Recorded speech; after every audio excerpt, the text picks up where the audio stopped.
Okay, for everyone who loved the glorious cinematic spectacle that was Challengers earlier this year, I just need you to know that Luca Guadagnino's newest film, Queer, is finally in theaters. And not only did Luca Guadagnino direct both of these films, but the same writer, Justin Kuritzkits, yes, the husband of Celine Song, writer and director of Past Lives, wrote both screenplays. In the case of Queer, he adapted it from a novel. The composers are the same, Trent Reznor and Atticus Ross, and Luca Guadagnino worked with his longtime collaborator, cinematographer, Ayombo Mokhtar, who is incredibly talented. He's worked with Luca on Suspiria, Call Me By Your Name, as well as Trap recently. He's fantastic. All of that said, these movies I do think are intended for wildly different audiences.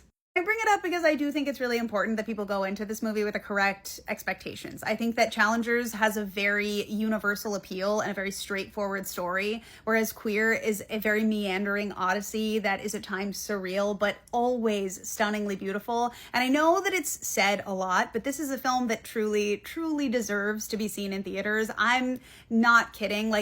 It has just some of the most beautiful shots I have ever seen. The use of color and light in this film is genuinely arresting. It stopped me in my tracks a couple times with just how beautiful and expertly these places, these beautiful locations were shot. Also, wonderful little elements like the use of miniatures.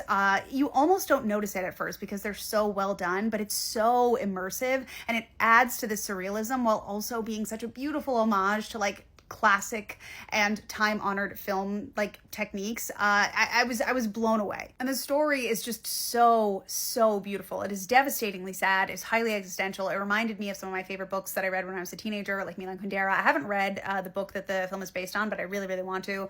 The performances are also absolutely outstanding. Drew Starkey's wonderful. Jason Schwartzman is in this, and as always, he is hilarious. But Daniel Craig, I would be shocked if he does not at least get Oscar buzz for this. The character feels so conflicted in his pursuit of masculinity and being perceived as a certain kind of person that it feels like he's vehemently against being perceived as vulnerable ever, but despite that he's a character that is barely holding it all together. It was such a masterful performance. I was honestly just captivated. The second time I watched this, I really fell in love with it. I really recommend seeing it. It's so beautiful. It's not a whole lot like Challengers, but it's really wonderful.